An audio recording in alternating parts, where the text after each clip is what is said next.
गुरु प्यारी साध संगत जियो, राधा स्वामी जी। प्यारी साध संगत जियो, जैसा कि आप अपने नज़दीकी सत्संग सेंटर में सत्संग सुनने के लिए जाते होंगे या आपको पता भी होगा कि 45 मिनट से ऊपर सत्संग नहीं फरमा सकते हैं। ये 45 मिनट सत्संग फरमाने की मुहिम जो है ये महाराज जगत सिंह जी ने शुरू की थी, क्योंकि वो एक प्रोफेसर थे।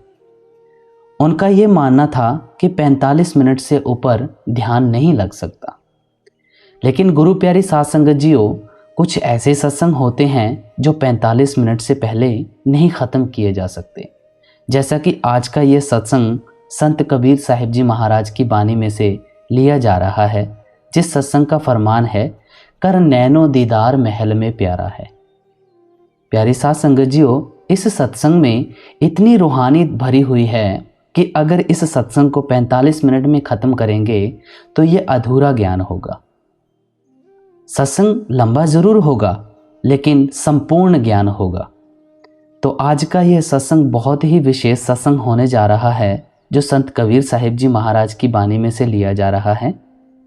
वैसे तो आमतौर पर हम सत्संग की लिमिट जो है वो 45 मिनट से कम या 45 मिनट तक ही रखते हैं, लेकिन आज का ये थोड़ा सा सत्संग लंबा ज़रूर होगा लेकिन संपूर्ण ज्ञान वाला सत्संग होगा। तो एक छोटी सी बेनती ज़रूर करना चाहूँगा आपसे। बाबा जी जैसे पहले बीमार चल रहे थे, तो अभी घबराने की कोई बात नहीं है। बाबा जी जल्द ही डेरा ब्यास में वापस लौट रहे हैं। उन्हें हॉस्पिटल से छुट्टी मिल चुकी है।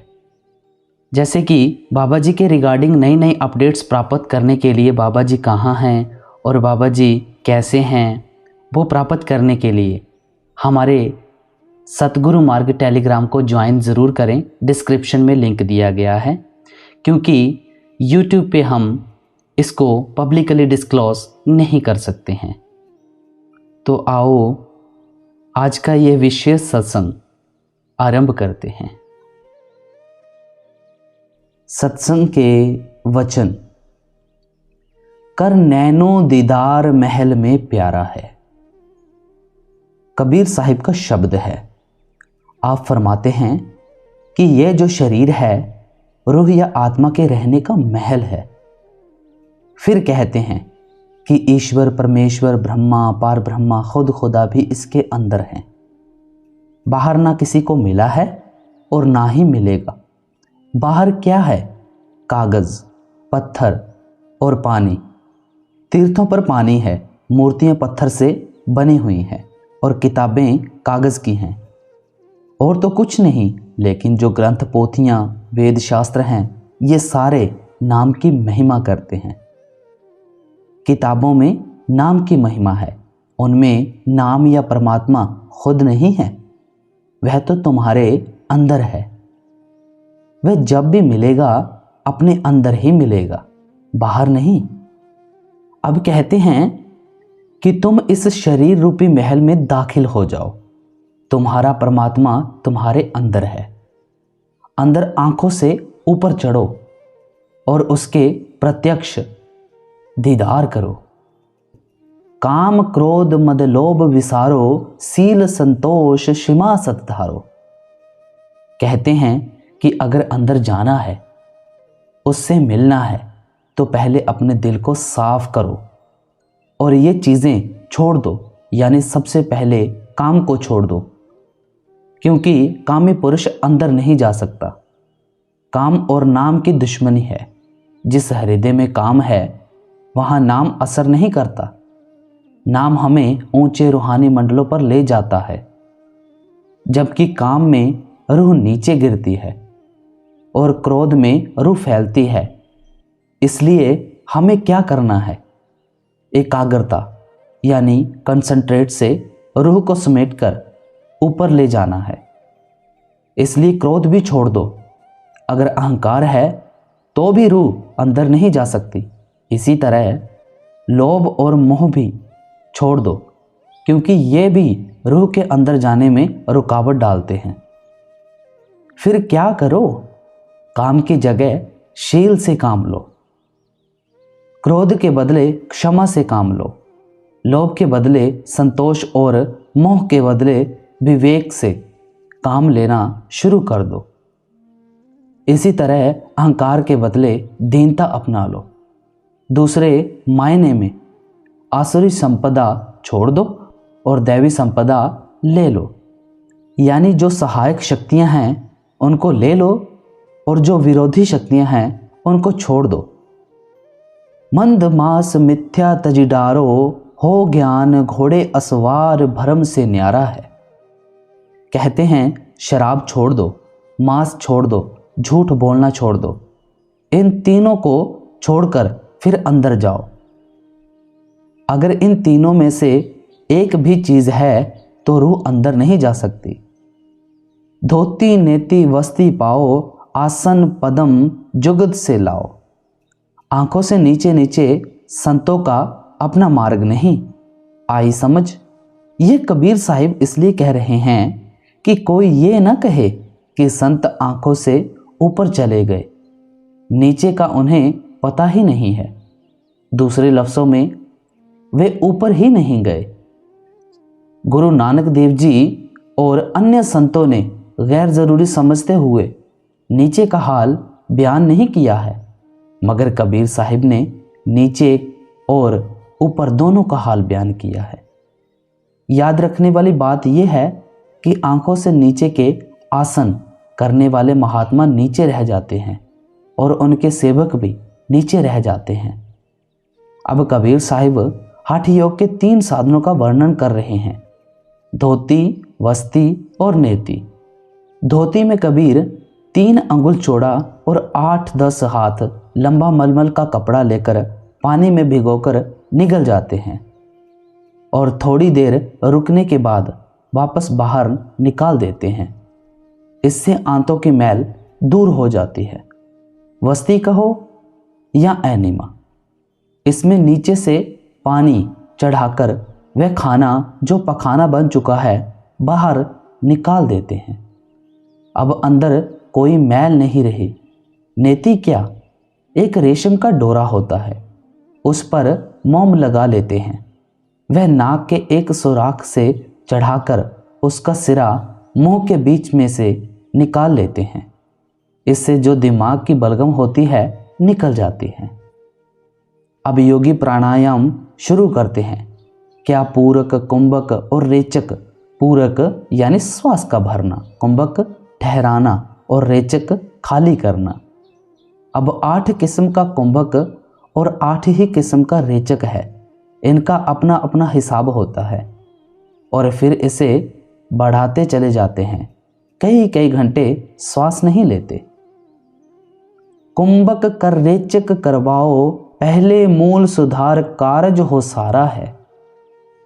कहते हैं योगी मूल चक्र पर बैठकर पद्मासन लगाकर सांस भरते, ठहराते और खाली करते हैं। पद्मासन ये है, एक पैर उठाकर दूसरे पर और दूसरे पैर को उठाकर पहले पर रखकर आलथी पालथी मारकर बैठ जाना।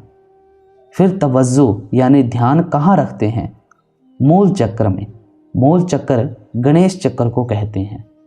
मूल कंवल दल चतुर बखानो, कलिंग जाप लाल रंग मानो। मूल चक्र या गुदा चक्र 4 दल का कंवल है। यहाँ योगी कलिंग कलिंग का जाप करते हैं। गुदा चक्र का वर्णन रंग लाल है, यानी यहाँ की जो रोशनी है वह लाल है और जो देवता या मालिक है वह गणेश है।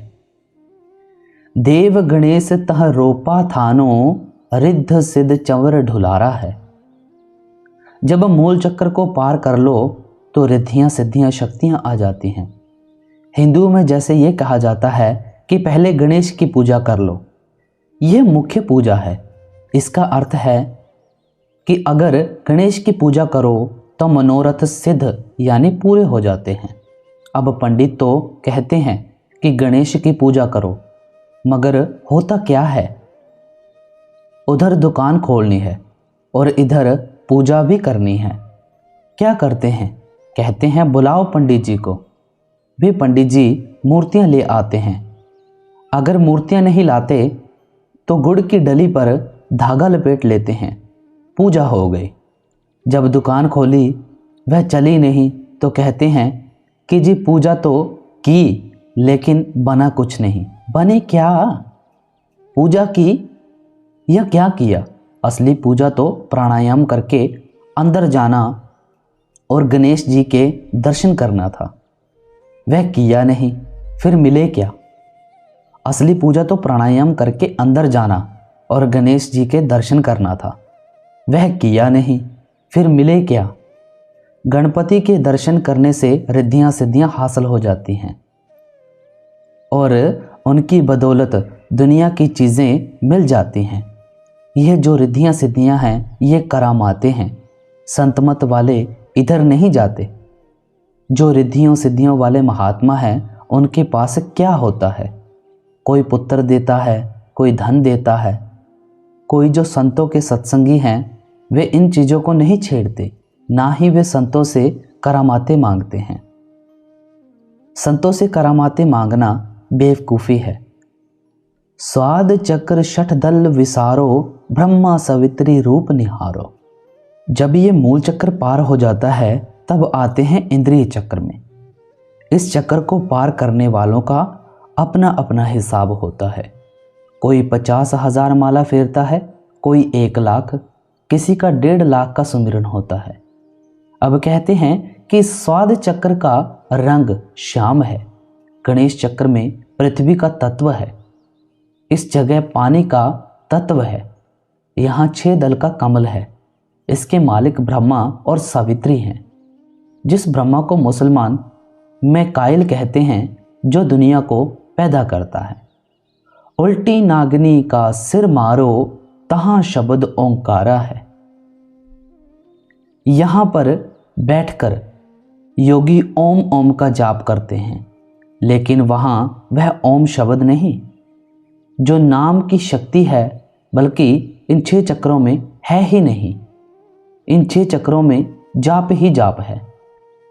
यहाँ पर बैठकर योगी ओम ओम का जाप करते हैं, लेकिन वहाँ वह ओम शब्द नहीं जो नाम की शक्ति है, बल्कि इन 6 चक्रों में है ही नहीं। इन 6 चक्रों में जाप ही जाप है। यहाँ पर एक रग है जिसको कुंडलिनी कहते हैं। योगी इसको मेरुदंड, जिसको स्पाइनल कार्ड या रीढ़ की हड्डी भी कहते हैं, से जोड़ते हैं।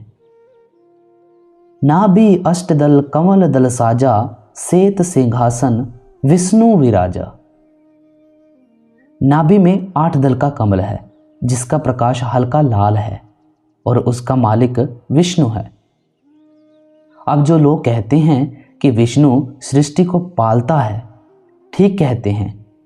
इसका मतलब ये है कि जो खाना पेट में जाता है उसका रस निकालकर ताकत बनती है। यहाँ पर नसें होती हैं। कोई नस हाथ की ओर जाती है, कोई कान की ओर, कोई नाक की ओर, कोई आँख की ओर, कोई किधर कोई किधर। उनके ज़रिए सारे शरीर को ताकत मिलती है। यह ताकत कहाँ से मिलती है? नाभि से, विष्णु से। सो ये विष्णु हमारी सेवा के लिए है। अगर मुसलमान नहीं पूजते तो क्या वह उनकी सेवा नहीं करता? अगर ईसाई नहीं पूजते तो क्या वह सेवा नहीं करता? ज़रूर करता है। आत्मा यहाँ दोनों आंखों के पीछे बैठी है और यह विष्णु बहुत नीचे बैठा है। हिरिंग जाप तास मुख गाजा, लक्ष्मी शिव आधारा है। यहाँ पर योगी हिरिंग का जाप करते हैं। नाभि का कमल कहाँ से ताकत लेता है? हृदय कमल से। हृदय कमल का मालिक कौन है? शिव और पार्वती। इंसान उल्टा पेड़ है, इसकी जड़ कौन है? दिमाग। आदमी की रूह दिमाग से उतरकर सारे शरीर में फैलती है, फिर अभ्यास द्वारा सिमटकर दिमाग में चली जाती है। नाभि का चक्र शिव और पार्वती से ताकत लेता है। द्वादश कंवल हृदय के माही, जग गौर शिव ध्यान लगाई। हृदय में 12 दल का कमल है। यह प्राणों का भंडार है। यहाँ का स्वामी शिव है।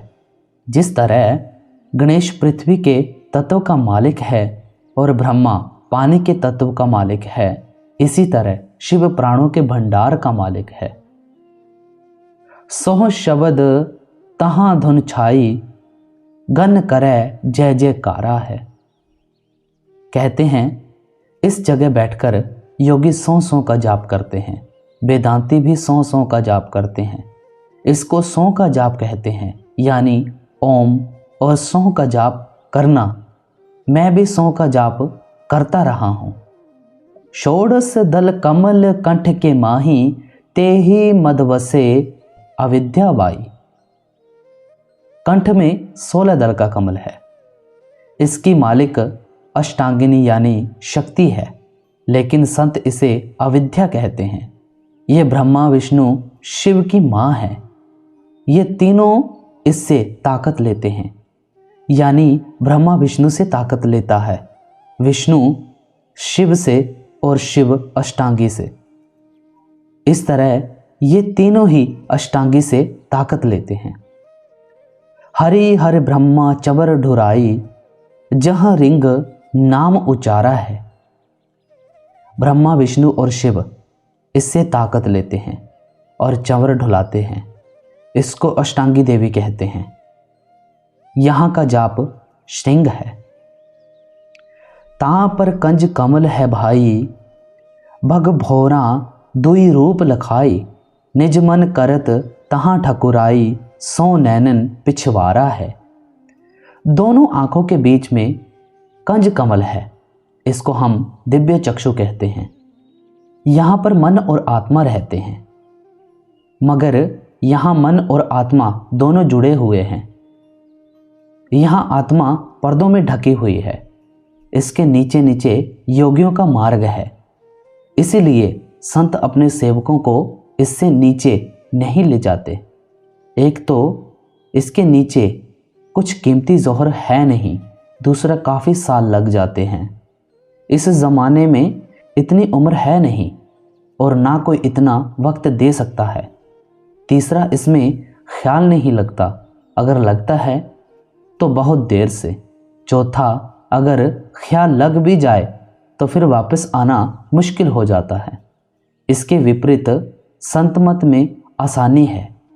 1 मिनट में जाओ और दूसरे मिनट में आ जाओ। लेकिन कब? जब सुमिरन का कोर्स पूर्ण हो जाए, फिर कुछ तकलीफ नहीं होती।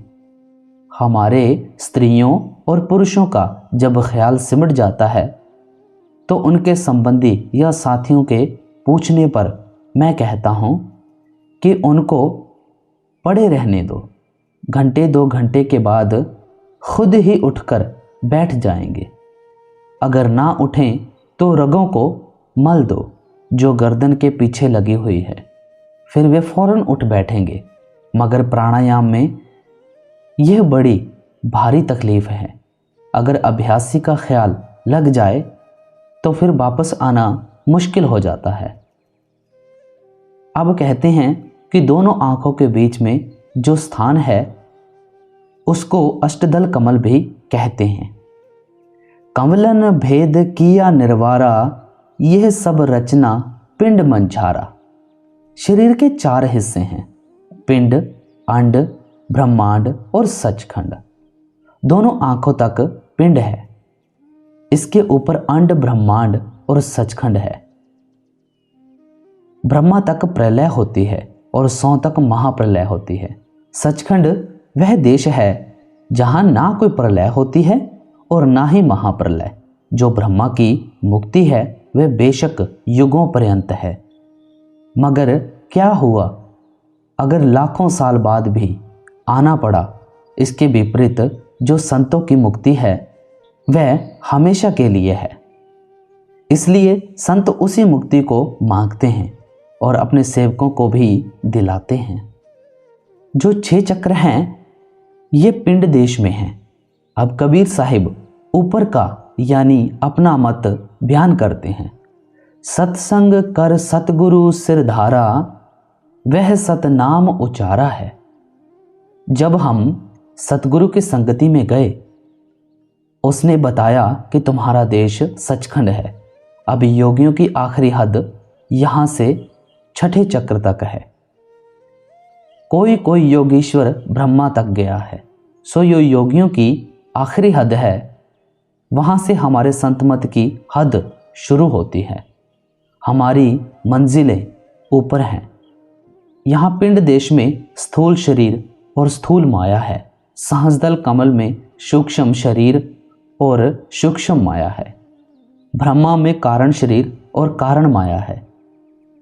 मन भंवर गुफा तक सूक्ष्म महासूक्ष्म हो जाता है, लेकिन वश में नहीं आता, फिर नीचे गिरा देता है, धोखा दे देता है। सतगुरु का उपदेश है कि इस भंवर गुफा से ऊपर आ जाओ। आंख कान मुख बंद कराओ, अनहद झिंगा शब्द सुनाओ। संतों का मत यह है कि जब यहाँ दोनों आंखों के बीच बैठकर अभ्यास करोगे तो सारी चेतन सत्ता शरीर से निकलकर ऊपर मस्तक में आ जाएगी। शरीर मुर्दा हो जाएगा। हमें प्राणों को नहीं लेना, योगियों ने लिया है। मन और आत्मा तो पहले ही जुड़े हुए हैं। योगियों ने प्राणों को भी ले लिया है, मगर प्राण चिदाकाश से आगे नहीं जाते। प्राण अपना काम करें, हमें उन्हें छोड़ देना है।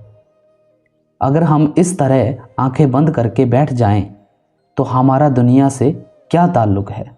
कोई नहीं। यह शरीर एक मिट्टी की ढेरी है, इससे ज़्यादा कुछ नहीं।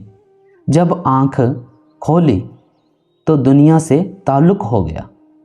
ज़बान खोली तो बोले, कान खोले तो सुनना पड़ा। अब कहते हैं आंखों की तवज्जो, कानों की तवज्जो और बोलने की तवज्जो तीनों को काट दो, यानी जो बाहर जाते हैं उनको अंदर ले आओ और अनहद शब्द को सुनो जो सतगुरु बताता है। दोनों तिल एक तार मिलाओ, तब देखो गुलजारा है। यह हमारी दोनों आंखें इस तरह हैं। जब हम अभ्यास करेंगे, दोनों आंखों की ज्योति तीसरी आंख में आ जाएगी। सुमिरन से सूरत को अंदर ले जाओ, अंदर तीसरी आंख में प्रकाश हो जाएगा। कई असलियत से बेखबर मजहब वाले आंख की रोशनी को देखते हैं। गीता में कृष्ण भगवान जी कहते हैं कि नाक के अग्रभाग को देखो, रोशनी आ जाएगी, लेकिन वह रहनुमाई नहीं करेगी। कई सत्संगियों को अपनी शक्ल दिखाई देती है। मैं कहता हूँ कि खबरदार, उसका ध्यान नहीं करना। वह अपना स्वरूप बहुत रोशनी देता है। जो भी देखता है वह उठता है, अहं अहम ब्रह्मास्मि, यानी मैं ब्रह्मा हूँ, और वही रह जाता है। वेदांतियों की हद यहीं तक है। कोई कोई ब्रह्मा तक गया, मगर कह उठा अहम ब्रह्मास्मि। वेदांत के 3 स्टेशन हैं, नेत्र, हृदय और कंठ। वेदांती तो सूक्ष्म देश सहस्दल कमल में भी नहीं गए, मगर कहते हैं कि हम ब्रह्मा हैं, हमारे सिवाय और कुछ नहीं। मिसाल के तौर पर एक मजदूर कहता है कि मैं बादशाह हूँ, तो वह बादशाह तो नहीं बन जाता। इसी तरह ब्रह्मा कहने से आदमी ब्रह्मा तो नहीं हो सकता। जो व्यास वशिष्ठ जैसे योगीश्वर ज्ञानी हुए हैं, उन लोगों की चढ़ाई थी। आजकल के बहुत से नए वेदांती ना अभ्यास करते हैं ना चढ़ाई, ज़बानी कह देते हैं हम भी ब्रह्मा, तुम भी ब्रह्मा, मन को तो काबू नहीं करते। सो कहते हैं जब दोनों आंखों की रोशनी तीसरी आंख में आ जाएगी, तब अंदर रोशनी पैदा हो जाएगी। संतों की शिक्षा तीसरे तिल से शुरू होती है। चंद सूर एके घर लाओ, सुशमन सेती ध्यान लगाओ। पहले रोशनी आएगी, फिर सूरज और चंद्रमा आएंगे। इसके आगे क्या है? 3 रास्ते हैं, दायां, बायां और बीच का। बीच का सुषुम्ना का है, जिसके अंदर से सूरत को जाना है। त्रिवेणी के संद समाओ, भोर उतर चल पारा है। ये सूक्ष्म इशारा दिया गया है। वर्णन तो बहुत लंबा है। यही गुरु नानक देव जी कहते हैं, पूरब चढ़े पश्चिम को आवे, रवि शशि दोई इक तर मिलावे। पश्चिम ते जो चढ़े सुमेर, आवे पर दक्षिणा कह फेर। सपत पुरिया ऊपर कौलासन, तिथै पार ब्रह्मा का आसन। जिन हीरे रतनी लाल परोई, नानक कहे उदासी सोई। यही अन्य महात्मा कहते हैं कि दायां और बायां रास्ता छोड़ दो, बीच के सुषुम्ना के रास्ते से चलो और जितनी जल्दी हो सके पहुंच जाओ। क्या पता है कब चले, यानी मर जाना है। घंटा शंख सुनो धुन दोई, सहस दल कमल दल जगमग होई। जब सतगुरु का ध्यान करते हुए अंदर जाओगे, सूरज चंद्रमा का मंडल पार करोगे तो ऊपर से 10 किस्म की धुनें आएंगी। उसमें कशिश है। आप उनमें से घंटे और शंख की धुन पकड़ लो जो सहस्रदल कमल है। वहाँ 1000 बत्ती की बहुत खूबसूरत ज्योत है। बहुत सारे योगी उस ज्योत पर मस्त हुए बैठे हैं। उनका ये आखिरी देश है।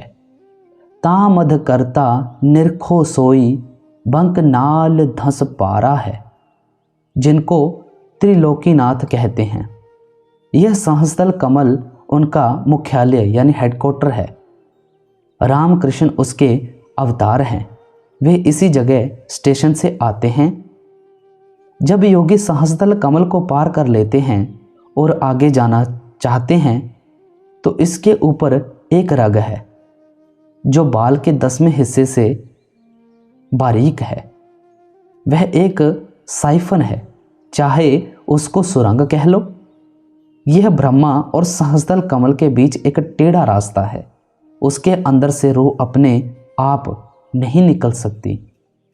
जब गुरु नानक देव जी मक्का रुकनुद्दीन के पास गए, उसने सवाल किया कि खुदा कहाँ रहता है, उसका महल किसके जैसा है, महल के कितने दरवाजे हैं, कितने बुर्ज हैं, कितने कंगूरे हैं।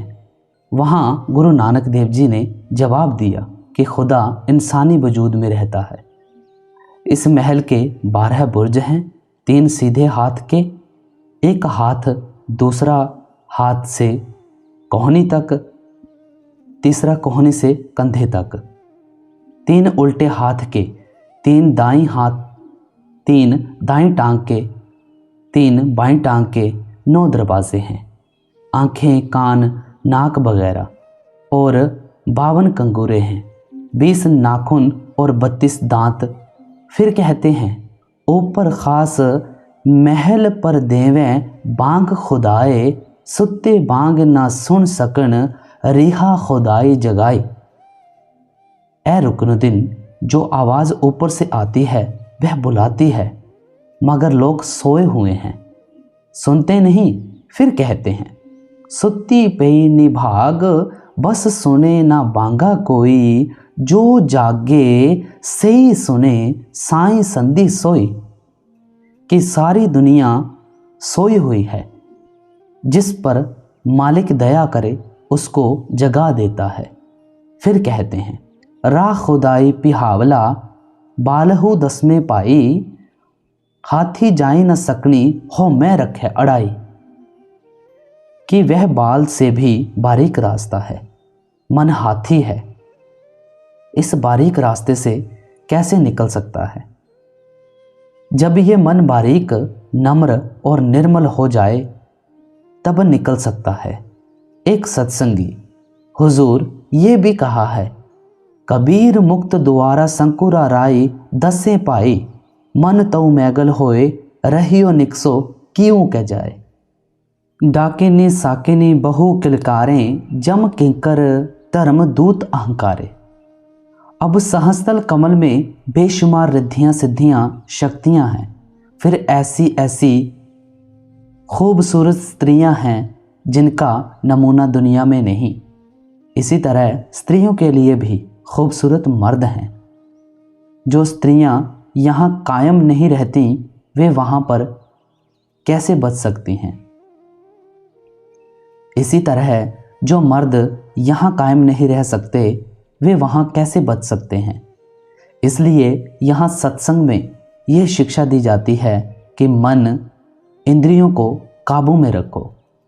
जिसका मन यहाँ काबू में नहीं, जब वह अभ्यास करके अंदर जाता है तो वे कहती हैं कि तू ये भजन सुमिरन छोड़ दे, हम तुझे बादशाह बना देंगे।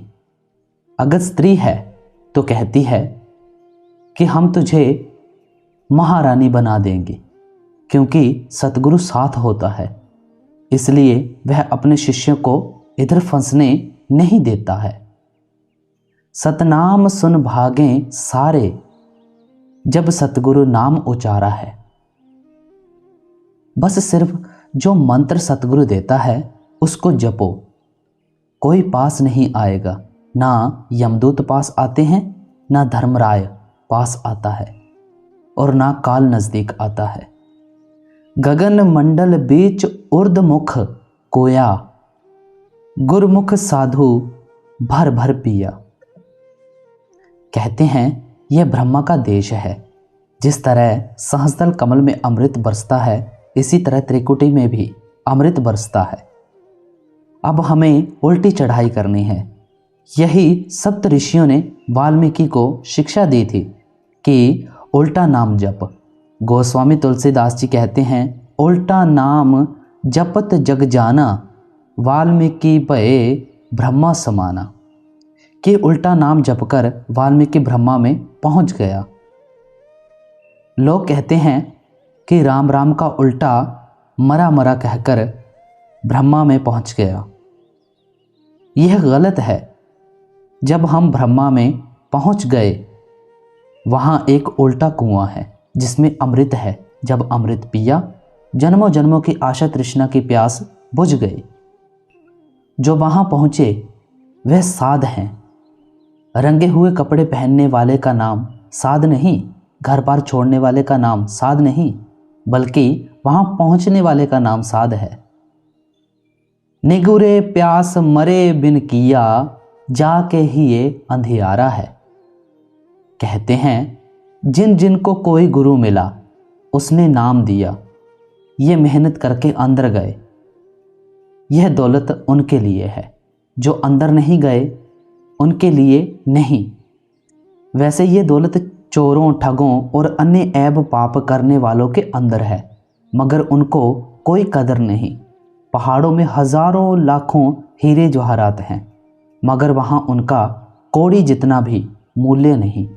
जब जौहरी की दुकान पर लाए गए, उनकी हजारों लाखों रुपए कीमत आंकी गई। त्रिकुटी महल में विद्या सारा, खनहर गरजे बजे नगारा। कहते हैं ब्रह्मा विद्या का भंडार है। ब्रह्मा में से सृष्टि पैदा हुई है, यही पालता है और यही फिर मिटाता है। यहाँ मातलोक में स्थूल माया है, सहस्त्रदल कमल में सूक्ष्म माया है और ब्रह्मा में कारण माया है। माया के बिना उत्पत्ति नहीं हो सकती। वहाँ त्रिकुटी में जो धुन उठ रही है बहुत मनमोहिनी है। जिस तरह मृदंग में से अति प्यारी गूंज निकलती है, या जिस तरह बादलों के गरजने की मीठी मीठी आवाज़। लाल बरन सूरज उजियारा, चतुर कमल मंझार शब्द ओंकारा है। जिस तरह सुबह के सूरज की रोशनी लाल होती है, इस देश का सूरज भी लाल है। इस दुनिया के 1000 सूरज इकट्ठे कर लो तो वहाँ का एक सूरज बनता है। परमेश्वर ने आदमी के अंदर इतनी रोशनी रखी है, पर इस बेचारे को क्या खबर। यहाँ 4 दल का कमल है, जो 4 वेदों के ऋषियों ने 4 महावाक्य लिए हैं। वे यहाँ से लिए हैं, मगर वहाँ ज़बान नहीं, बल्कि वह ना लिखी जाने वाली और ना बोली जाने वाली धुन है, जो सारी दुनिया को ताकत दे रही है। 4 वेद 4 धुनें हैं, जिनका ज़बान से वर्णन किया गया, मगर असलियत बयान नहीं की जा सकती। साध सोई जिन ये गढ़ लीना, 9 दरवाजे परगट चीना। जो अपनी रूह को 9 द्वारों में से निकाल कर सहस्त्रदल कमल में ले आए, फिर सहस्त्रदल कमल में से निकाल कर ब्रह्मा से ऊपर यानी पार ब्रह्मा में ले आए, वही साध है। जो पूर्ण साधना करे वही पूर्ण साधु है। सिर्फ रंगे हुए कपड़े पहनने से साधु नहीं बन जाता। 10वां खोल जाए जिन दीन्हा, जहाँ कुल्फ रहा मारा है। आगे सेत सुन्न है भाई, मान सरोवर पैठ अनहाई। अब 10वां द्वार आ गया। इसकी रोशनी सफ़ेद है। वहाँ पर एक तीर्थ है जिसको कबीर साहिब मान सरोवर कहते हैं, और उपनिषदों को मानने वाले ऋषि मुनि उसे प्रयाग और त्रिवेणी कहते हैं। आदमी के अंदर ही गंगा है, अंदर ही यमुना है, अंदर ही सरस्वती है। जहाँ पर इनका संगम होता है उसे प्रयाग कहते हैं। ऋषि मुनियों ने अंदर देखा है, लेकिन लोगों ने बाहर गंगा यमुना सरस्वती के संगम का नाम प्रयाग रख दिया। जब वाल्मीकि अभ्यास करके सूरत को ब्रह्मा में ले गए, अंदर की कुल रचनाएं देखें, तब रामचंद्र जी की पैदाइश से 10,000 साल पहले रामायण बनाकर रख दी। अब काल भगवान ने देखा कि मेरा सिस्टम इंतज़ाम खराब हो जाएगा, तब उसने ऐसी रचना रची ताकि दुनिया बाहर ही बाहर रह जाए, अंदर ना जा सके। इसलिए दुनिया वाकई बाहर मुखी हो गई। अब इस रमज़ यानी भेद को कौन समझे? तुलसी साहिब ने इस रमज़ को बड़ी अच्छी तरह खोला है। इस 10वें द्वार के प्रयाग को गुरु नानक देव जी अमृतसर कहते हैं। यहाँ जाकर मन माया 25 प्रकृतियाँ, तीनों गुण, 5 तत्व उतर जाते हैं और आत्मा नंगी हो जाती है। वहाँ कोई शरीर नहीं। तब ये कहती है मैं आत्मा हूँ। फिर कहती है कि मेरा परमात्मा कौन है? सतपुरुष सतनाम है।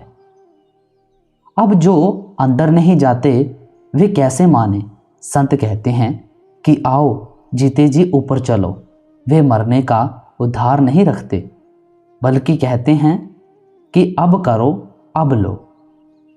हंसन मिली हंसा होई जाई, मिले जो अमी आहारा है। जहाँ तक माया है माया के भोग हैं, वहाँ तक हमारी कौए की वृत्ति है। कौए की खुराक है विष्टा, यहाँ आत्मा की खुराक है भोग। जब ये स्थूल सूक्ष्म कारण तीनों शरीर उतार देता है, अमृतसर में नहाता है, तब इसकी हंस गति हो जाती है। वहाँ ना इंद्रियां हैं ना मन, वहाँ निरोल यानी विशुद्ध आत्मा है। तब ये कहता है मैं आत्मा हूँ। उस अमृतसर को पीकर उसमें स्नान करने पर यह ऊपर रूहानी मंजिलों पर जाने के काबिल होता है। जिस तरह आदमी बीए पास करके किसी व्यवसाय में जाने के काबिल होता है, नहीं तो यह माया के पिंजरे का तोता है। केंगरी सारंग बजै सितारा, अक्षर ब्रह्मा सुन दरबारा। कहते हैं वे किसकी आवाज़ है? फिर खुद ही जवाब देते हैं कि किंगरी और सारंगी की। यही गुरु अमरदास जी कहते हैं, इस किंगरी ध्यान ना लागे, जोगी ना सच पाले पाए। जित किंगरी अनहद बाजे, हर सियु रह लिव लाए। विण बजाई किंगरी वाजै, जोगी सा किंगरी बजाए। कहे नानक मुक्त होवे, जोगी साचै रह समाए। ऐ योगी, ये जो तुम्हारे बाहर के बाजे हैं, ये घंटा 2 घंटे बजा लोगे फिर बंद, मगर उस किंगरी की धुन जो तुम्हारे अंदर हर वक्त हो रही है, ऊपर चढ़ो और उसको सुनो। द्वादश भानु हंस उजियारा, खट दल कमल मंझारा। शब्द रंकारा है। ये 6 दल का कमल है। इसका मालिक रंकार है। इस जगह पहुंचकर आत्मा की अपनी रोशनी 12 सूरज की हो जाती है, मगर 12 सूरज की रोशनी होने के बावजूद आत्मा आगे महाशून्य के मैदान को पार नहीं कर सकती। वहाँ सतगुरु अपनी रोशनी के जरिए रूह को ऊपर ले जाता है। इस जगह का स्वामी निरंकार है। महासुन सिंध विषमी घाटी, बिन सतगुरु पावे नहीं बाटी। बस अब रूह पार ब्रह्मा के ऊपर, जिसको महाशून्य कहते हैं, पहुंच गई। कहते हैं वहां 8 दल का कमल है। वह बड़ी ऊंची यानी विश्व घाटी है, यानी आगे तिमिर खंड है, अंधेरा ही अंधेरा है। वहां आत्मा की अपनी 12 सूरज की रोशनी कुछ काम नहीं करती, लेकिन जब हम उसे पार करते हैं, सतगुरु शब्द स्वरूप में हमारे साथ होता है। सतगुरु सेवक की सूरत अपने में लीन करके इस मंडल से पार करा देता है। सतगुरु का अर्थ क्या है? अंधेरे में से प्रकाश की ओर ले जाने वाला। जब ये एक बार अभ्यास करके सचखंड पहुंच जाए, फिर इसकी अपनी रोशनी हो जाती है। फिर महाशून्य के मैदान से पार होने के लिए इसको किसी की ज़रूरत नहीं। लेकिन अगर कोई लड़का कहे कि मैं पहले ही पढ़ा लिखा हूँ, मैं उस्ताद से नहीं पढ़ूँगा, फिर उसे कौन पढ़ाए? जो कहते हैं कि हमें गुरु की ज़रूरत नहीं, मैं कहता हूँ कि उनको परमात्मा की भी ज़रूरत नहीं। व्याघ्र सिंह सर्प बहु काटी, तह सहज अंचित पसारा है। जिस तरह सहस्रदल कमल में जिज्ञासु को विरोधी शक्तियां प्यार से समझाती हैं कि हमारा कहना मान, आगे मत जा, हम तुम्हें यहाँ का बादशाह बना देंगे और अन्य भोगों के सामान दे देंगे, इसी तरह यहाँ पहुंचकर वे विरोधी शक्तियाँ डराती हैं। मतलब क्या? अगर प्यार से नहीं समझा तो डराकर मना लिया जाए। आगे 3 देश हैं, उनमें से जाने के लिए 3 ही रास्ते हैं। एक तरफ सहज द्वीप है, दूसरी तरफ अंचित द्वीप। हमें बीच में से जाना है। अष्टदल कमल पार ब्रह्मा भाई, दाहिने 12 अंचित रहाई। बाएं 10 दल सहज समाई, यों कमलन निर्वारा है। इस जगह 8 दल का कमल है। दाहिनी तरफ जो अंचित द्वीप है उसमें 12 दल का कमल है। बाईं तरफ सहज द्वीप है जिसके अंदर 10 दल का कमल है। जो महात्मा अंदर गया, अपनी अपनी वाणी में निशानी देता गया। अब ये कबीर साहिब निशानी देते जाते हैं। 5 ब्रह्मा 5 अंड बीनो, 5 ब्रह्मा नी अक्षर चीनो। कहते हैं महाशून्य के अंदर 5 बड़े बड़े भारी खंड हैं। यह हमारा खंड मृत्युलोक, उनके सामने कोई चीज़ नहीं। अंदर बड़े बड़े जबरदस्त खंड हैं। हर एक खंड का अपना अपना ब्रह्मा है। वे खंड इस मसाले के नहीं, बल्कि वह मसाला और है। हमारा ये खंड मृत्युलोक उन खंडों के मुकाबले में इस तरह है जिस तरह समुद्र के अंदर एक बाल। 4 मुकाम गुप्त तहकीनो, जा मध बंदीवान पुरुष दरबारा है। आगे 4 मुकाम हैं जिन्हें संतों ने अभी तक नहीं खोला। वे देखने से ही ताल्लुक़ रखते हैं। जो रूहें इन मुकामों में रहती हैं उन्हें बंदीवान कहा गया है। उन्हें यहाँ कोई तकलीफ नहीं, सिवाय इसके कि ऊपर नहीं जा सकती, मगर उनकी आज़ादी का भी एक ज़रिया है। जिन जिन रूहों को मृत्युलोक से संत कमाई करवाकर अपने साथ ले जाते हैं, उनके आगे वह महाशून्य की रूहें प्रार्थना करती हैं कि अपने सतगुरु के आगे हमारी सिफारिश करो कि हमें भी ऊपर ले जाएं। वे संत चाहें तो उन रूहों को साथ ले जा सकते हैं। अब जिन रूहों को पारब्रह्मा तक का गुरु मिला, वे वहाँ ही रह गए, आगे नहीं जा सकें। इसलिए संत कहते हैं कि पूरा गुरु ढूंढो। अब जिन्हें ब्रह्मा तक का गुरु मिला, वे ब्रह्मा में ही रह गए। सो कहते हैं कि जिस तरह हम रात को लालटेन से अपना काम करते हैं, इसी तरह रूहें अपनी अपनी रोशनी से अपना काम करती हैं। उन्हें नाम का आधार है, लेकिन वे सतपुरुष यानी सतनाम में नहीं जा सकती। दो पर्वत के संद निहारो, भंवर गुफा ते संत पुकारो। आगे दो पर्वतों के बीच में एक शहर आता है जिसे भंवर गुफा कहते हैं। हंसा करते केल अपारो, तहाँ गुरन दरबारा है। वह असले सोह का देश है। वेदों वाले तो नीचे ही रह जाते हैं और कह देते हैं सोह चिह निस्बत खाक राबा आलमे पाक। भाव धुर दरगाह की गति से मातलों की मिट्टी का क्या मुकाबला है। सहस 88 दीप रचाए, हीरे पन्ने लाल जड़ाए। कहते हैं वहाँ 88,000 दीप हैं जिनके अंदर वे रूहें रहती हैं जो कि कभी जन्म मरण के अंदर नहीं आई। उन दीपों और रूहों की खूबसूरती का हम वर्णन नहीं कर सकते। ज़्यादा से ज़्यादा हीरे पन्ने और लालों की मिसाल दे सकते हैं, मगर ये तो जड़ है। इसके विपरीत वह कोई और चीज़ है। मुरली बजत अखंड सदाए, तहाँ सोह झनकारा है। वहाँ सोह की आवाज़ है। उस स्थान को सोह कहते हैं। आई समझ? सोह का अर्थ है जो तू है सो मैं हूँ।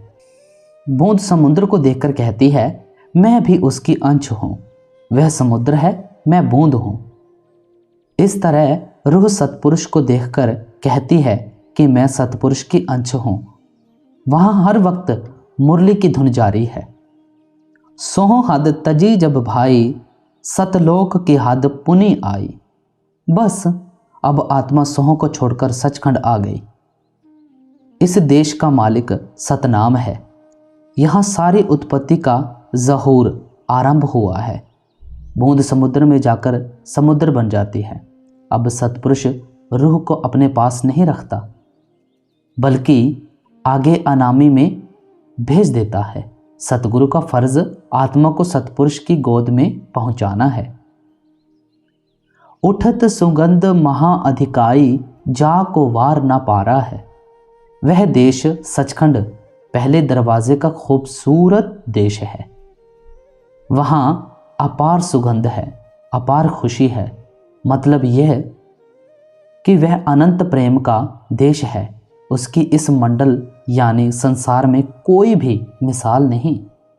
छोड़स भानु हंस को रूपा, बिना सूरत धुन बाजे अनूपा। वहाँ जाने वाली आत्मा की अपनी रोशनी 16 सूरज की है। जब तक 16 सूरज की रोशनी नहीं हो जाती, वहाँ सचखंड में प्रवेश नहीं मिलता। उस दरबार में पूरे 16 सूरज के नूर वाले को ही दाखिल किया जाता है। वहाँ बीन की धुन हो रही है। हंसा करत चवर सिर भूपा, सतपुरुष दरबारा है। ब्रह्मा तक रचना प्रलय में मिट जाती है और सोह तक महाप्रलय में। यह सतनाम का देश है जहाँ ना प्रलय जाती है ना महाप्रलय। जब हम इस देश में पहुँच जाएंगे, वहाँ ना जन्म है, ना मृत्यु, ना दुख है, ना सुख। अब जो सहस्दल कमल में ही रह गए, वे बेचारे इस लाफानी देश की लीला को क्या समझें। जिन्होंने 10वीं कक्षा पास की है, उन्हें BA MA की क्या खबर। कोटीन भानु उदय जो होई, एते ही पुनि चंद्र लखोई। पुरुष रोम सम एक न होई, ऐसा पुरुष दीदारा है।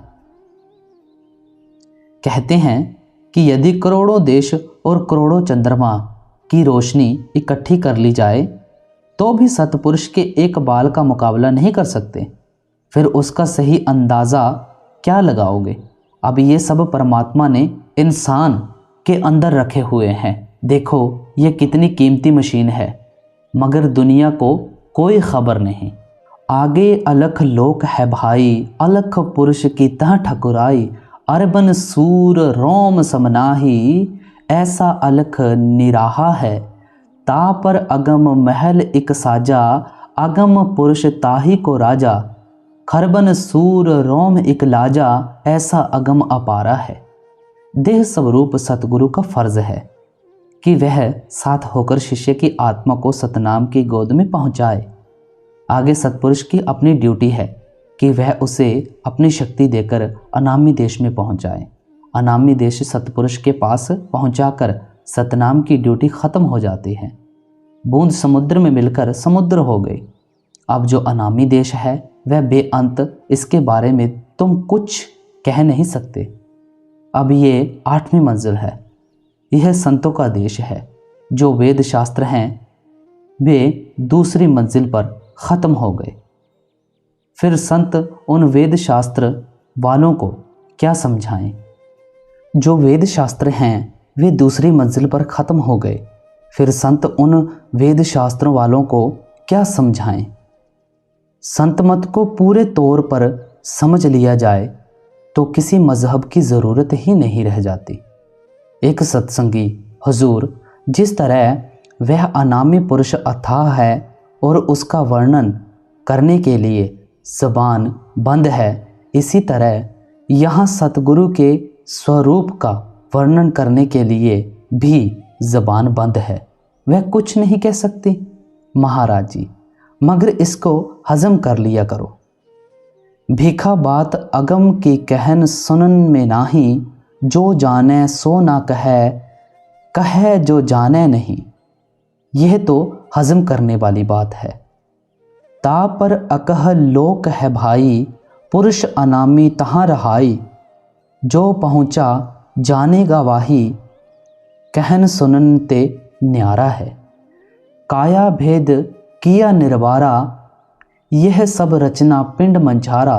माया अवगति जाल पसारा, सो कारीगर भारा है। इसके ऊपर अकह लोक है जिसको अनामी भी कहते हैं। यहाँ पहुंचकर सारे संत महात्मा चुप हो गए। अब कबीर साहिब कहते हैं कि इस शरीर के अंदर जो रचना रची हुई है मैंने उसका बयान कर दिया है। यह बात समझने वाली है। आदमी के अंदर तो सब कुछ मौजूद है, लेकिन विरोधी ताकतों ने उस पर पर्दा डाला हुआ है। विरोधी शक्तियां कौन सी हैं? माया और काल, जिनकी लोग पूजा करते हैं, वे ही उन्हें खाते हैं। माया और काल हमारे रास्ते की रुकावट हैं। काल आत्मा को बना नहीं सकता, काबू में रख सकता है और आत्मा को बाहर नहीं जाने देता। जैसे स्वर्ग भी देता है, वैकुंठ भी देता है। संत आकर इसका पर्दा फाड़ देते हैं। वे कहते हैं, ऐ शिष्य, तुझे जीते जी प्रलय महाप्रलय से आगे सचखंड ले चलते हैं। अब काल ने क्या धोखा दिया है और माया ने क्या, यह आगे कहते हैं। आदि माया किन्हीं चतुराई, झूठी बाजी पिंड दिखाई।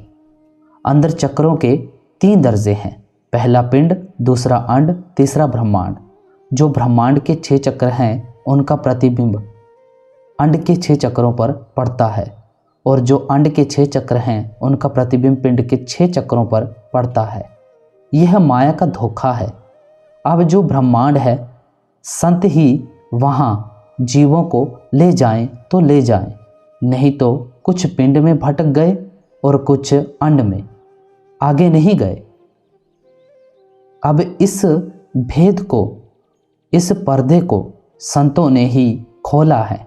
वे कहते हैं कि ऐ शिष्य, आ ऊपर और देख कि माया ने क्या जाल रचा है। फिर संत इसको ब्रह्मांड में ही नहीं छोड़ देते, बल्कि सचखंड में ले जाते हैं। अवगति रचन रची अंडमाही, ता का प्रतिबिंब डारा है। बस यहाँ ब्रह्मांड के चक्रों का प्रतिबिंब नीचे अंड में आ गया, वहाँ काल ने भुला दिया। यहाँ पिंड में अंड का प्रतिबिंब दिखाकर माया ने भुला दिया। सबद विहंगम चाल हमारी, कहे कबीर सतगुरु दई तारी। अब अभ्यासी जिस वक्त अभ्यास करना शुरू करता है उसे क्रमवार 4 चालें अपनानी पड़ती हैं। पहली चींटी चाल, दूसरी मकड़ी चाल, तीसरी मीन चाल और चौथी विहंगम चाल। पहले सुमिरन द्वारा आत्मा 9 द्वारों में से बहुत धीरे धीरे निकलती है। जिस तरह चींटी बड़ी मुश्किल से दीवार पर चढ़ती है, गिर जाती है, फिर चढ़ती है, फिर गिर जाती है। यह बड़ा लंबा कोर्स है। यहाँ प्रेम और विश्वास का काम है। अगर पूरा प्रेम और पूरा विश्वास होगा तो आत्मा ऊपर चली जाएगी। आगे मकड़ी मार्ग है। जिस तरह से मकड़ी तार के ज़रिए छत से नीचे उतरती है और खा पीकर फिर तार के ज़रिए ऊपर चढ़ जाती है, इसी तरह आत्मा जब ऊपरी मंडलों पर आना जाना शुरू करती है तो इसकी चाल तेज से तेज हो जाती है। तीसरा मीन मार्ग है। मछली चढ़ाई की आशिक है। 50 फुट की ऊंचाई से धार गिरती हो तो भी मछली फौरन चढ़ जाती है। चौथा विहंगम मार्ग यानी पंछी मार्ग है। जिस तरह पंछी एक पहाड़ से उड़ा, दूसरे पर जा बैठा और दूसरे पहाड़ से उठा, ज़मीन पर आ बैठा, इसी तरह यहाँ आंखें बंद की, सचखंड चले गए, आंखें खोली और वापस शरीर में आ गए। कबीर साहिब कहते हैं कि मेरा विहंगम मार्ग है। फिर कहते हैं कि यह मार्ग मुझे किसने बताया? सतगुरु ने। उन्होंने रास्ता दिखाया, मैं कमाई करके यहाँ आ गया। खुले कपाट शब्द झनकारी, पिंड अंड के पार सो देश हमारा है।